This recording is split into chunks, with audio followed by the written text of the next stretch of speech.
यहाँ पे हम लोगों का लगने वाला है ये कैरियर का कैसेट एसी, लेकिन आपका किसी भी कंपनी का डाइकिन का हो या वोल्टास का हो या कोई सा भी है। आप लोग आज हम लोग बात करेंगे प्रॉपर इंस्टॉलेशन, चाहे किसी भी एसी का हो, चाहे वो स्प्लिट एसी हो, कैसेट एसी हो, प्रॉपर इंस्टॉलेशन कैसे करेंगे और कौन कौन सा हमें टूल चाहिए होगा ये इंस्टॉलेशन करने के लिए। इसलिए वीडियो को बिल्कुल स्किप ना करें, लास्ट तक देखें। वीडियो अच्छी लगे तो जरूर लाइक करें, चैनल को सब्सक्राइब करें और बेल नोटिफिकेशन पे क्लिक करके ऑल पे सेलेक्ट कर दें। अपने दोस्तों के साथ भी शेयर करें, क्या पता उन्हें भी ज़रूरत हो। तो दोस्तों शुरू करता हूं मैं। अभी सबसे पहले आपको बताता हूं टूल्स के बारे में, हम लोगों को क्या क्या टूल्स चाहिए। तो सबसे इंपॉर्टेंट थिंग्स जो है इंस्टॉलेशन के अंदर, ये आपको टूल्स की ज़रूरत पड़ेगी। तो टूल्स हमारे पास सबसे पहले जो होना चाहिए वो ड्रिल मशीन। तो ड्रिल मशीन के साथ साथ हम लोगों को बिट की भी ज़रूरत है, और ड्रिल मशीन में हर तरह के बिट भी होने चाहिए। जैसे आप ये देख रहे हैं 14 mm का है और ये 12 mm का है। तो कई जगह पर 14 और 12 भी यूज़ होता है फिक्स बोल्ट को फिक्स करने के लिए, जो हमारा स्टैंड लगाते हैं उसके लिए। और ये जो हमारा 6 mm है ये भी हम लोगों के पास होना चाहिए। तो इस तरीके से ये चीज़ हमारे पास अवेलेबल होना चाहिए। हमारे पास जो जिसको हम लोग गुल्ली बोलते हैं, गिट्टी बोलते हैं, या फिर फिक्सर बोलते हैं या फिशर बोलते हैं, प्लास्टिक का 6 mm या 8 mm, उसकी ज़रूरत पड़ेगी। और फिक्स बोल्ट जो कि फास्टनर भी हम लोग बोलते हैं स्टैंड हैंग करने के लिए, वो भी हमको चाहिए होगा। तो ये सारी चीज़ें हम लोगों को अरेंज करनी होगी, और एक्सटेंशन बोर्ड भी हम लोगों को इसके लिए चाहिए। जो आप लोग नॉर्मल टूल्स यूज़ करते हैं, जैसे एडजस्टेबल है, स्क्रू ड्राइवर है, स्टार और माइनस स्क्रू ड्राइवर, और हमारा जो इंसुलेशन टेप, इलेक्ट्रिकल टेप और इंसुलेशन फोम है, वायर है, पाइपलाइंस है, अगर ये अवेलेबल है पहले से तो कोई बात नहीं तो आपके पास ये सब होना चाहिए। और इस तरीके से ये जो यहाँ पे इंसुलेशन किया गया है पाइपों पे, इस तरीके से इंसुलेशन भी होना चाहिए। और मैंने इंसुलेशन के ऊपर एक पिछली वीडियो बनाई थी, उसकी लिंक डिस्क्रिप्शन में डाल दूँगा, आप लोग वहाँ से चेक कर सकते हैं कि इंसुलेशन को लगाने का तरीका क्या है और कैसे लगाना चाहिए और इसके फ़ायदे क्या है और नुकसान क्या है, उसमें सारी डिटेल बताई गई है। तो यहाँ पे आप लोग देख रहे हैं ये हमारे पास ये टूल्स अवेलेबल होने चाहिए। तो वो टूल जब हमारे पास होगा तो सबसे पहले हमको ये स्टैंड लगाना है। ये स्टैंड आप लोग इधर से देख लें, ये वॉल माउंटेड स्टैंड है, लेकिन हम लोग जो फ्लोर का स्टैंड होता है वो भी बनवा के लगा सकते हैं, या रेडीमेड आता है वो भी लगा सकते हैं। तो वो स्टैंड को हमेशा लेवल करके, यहाँ से नीचे से आप जहाँ भी लगा रहे हैं तो लेवल करके जो वाटर लेवल होता है उससे मार्किंग कर लें। उसके बाद इसको स्टैंड को आप लोग होल करके फिक्स करें दीवार के अंदर।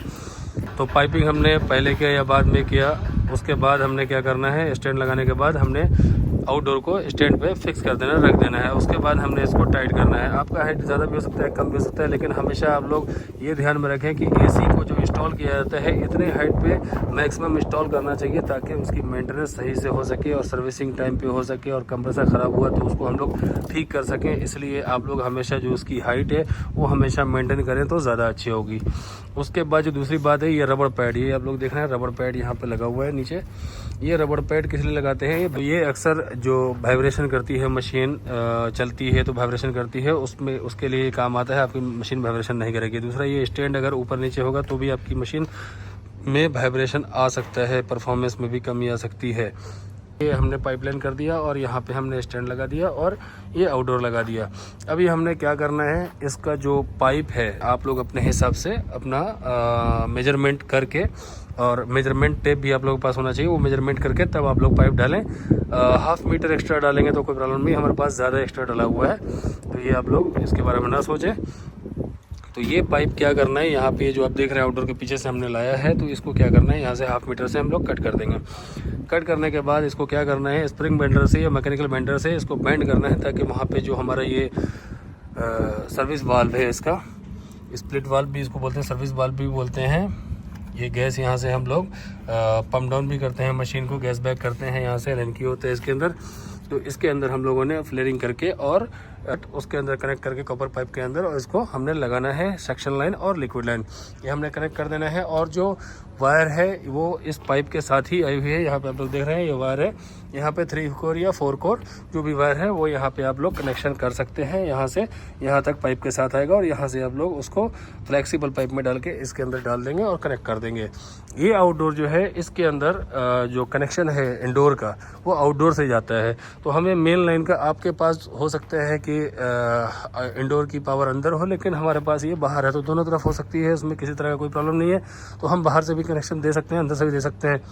तो जैसे हमने ये लगाया, ये आप लोग देख रहे हैं, ये छोटा एक आइसोलेटर समझ लें इसको, ये एक आइसोलेटर है, यहाँ पे हमने दीवार पे इसको लगा दिया है। ये 2 एसियों के लिए अलग अलग है, ये 3 फेस है, सिंगल फेस भी यूज़ कर सकते हैं, 3 फेस भी यूज़ कर सकते हैं। आपके पास अगर सिंगल फेस एसी है तो सिंगल फेस भी लगा सकते हैं, 3 फेस एसी है तो 3 फेस भी लगा सकते हैं। यहाँ पे हमने लगा दिया। और ये जो 2 वायर आ रहे हैं इसको अभी हमने फ्लेक्सिबल के अंदर डालना है। तो ये फ्लेक्सिबल के अंदर डालने के बाद क्या होगा, यहाँ से इसको बिल्कुल फिनिशिंग के साथ लाके इस वायर को हमने इसके अंदर कनेक्ट कर देना है, क्योंकि ये मेन लाइन है यहाँ पे आएगा। और दूसरा लाइन जो यहाँ से आउटपुट होगा वो हमारा आउटडोर के अंदर जाएगा। और इधर ही जो आउटडोर का इलेक्ट्रिकल पॉइंट है वहाँ पे हमने इसको कनेक्ट कर देना है मेन लाइन को। तो मेन लाइन वहाँ से आएगा, आउटडोर में डायरेक्ट आएगा आइसोलेटर से, और यहाँ से फिर ये सप्लाई इंडोर के लिए यहाँ से दे देगा। तो इस तरीके से इंडोर चल जाएगा, और इंडोर के अंदर से फिर डिमांड आएगा तो ये आउटडोर चलेगा, क्योंकि आउटडोर से सप्लाई अंदर जाएगी और अंदर से फिर जब इंडोर डिमांड देगा इसको टेम्परेचर के अकॉर्डिंग, तब ये आउटडोर चलेगा। और अंदर से जो पाइप निकालने के लिए इंडोर टू आउटडोर, यहाँ पे हमने उसके अंदर होल किया है दीवार में। तो आप लोग अपने हिसाब से आपको जहाँ पे इजी हो रहा है वहाँ पे आप लोग इसको होल कर सकते हैं, और वहाँ से पाइप को आउट कर सकते हैं आउटडोर पे लाने के लिए। ये जो आप देख रहे हैं इस तरीके से यहाँ पे ये सेलिंग है। तो यहाँ पे हम लोग कैसेट एसी लगा रहे हैं, लेकिन आप लोगों को अगर स्प्लिट एसी है तो आप लोग ऐसे दीवार में इसमें लगा सकते हैं स्प्लिट एसी, और लेफ्ट साइड में होल्ड कर सकते हैं। जैसे देखें ऊपर में ये सारी पाइपें हमारी डली हुई है, तो इसके अंदर हम लोग कनेक्शन पाइप के करेंगे। एसी यहाँ पे लगेगा और रूफ में इसको हैंग करना है। तो यहाँ पे एंगल लगाया है हमने, क्योंकि ऊपर में सेलिंग नहीं है, कंक्रीट नहीं है। कंक्रीट होगा तो उसके अंदर थ्रेडिंग रोड लगा के हम लोग उसको हैंग कर सकते हैं। यहाँ पे नहीं है कंक्रीट, तो हमने इसका एंगल बना के वेल्डिंग कर दिया थ्रेडिंग रोड का। तो यहाँ पे इस तरीके से हम लोग यहाँ पे हैंग कर देंगे इंडोर।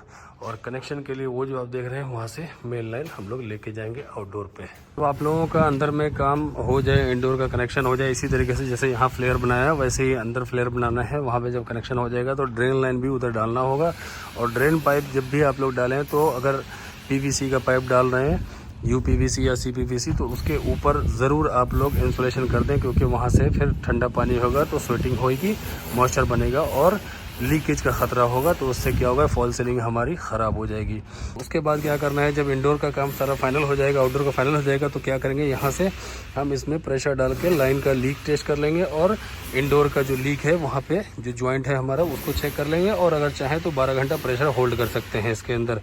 जो भी 100 PSI या 200 PSI जो हमारा नाइट्रोजन का प्रेशर है वो होल्ड कर देंगे। उसके बाद हमने क्या करना है, वो प्रेशर सारा निकाल के इसको वैक्यूम करना है। वैक्यूम करने के बाद तब हम इसमें गैस डाल देंगे। अगर सेम प्रेशर हमको 12 घंटा के बाद मिल गया तो हम इसमें गैस छोड़ देंगे, उसके बाद हम AC को स्टार्ट कर सकते हैं।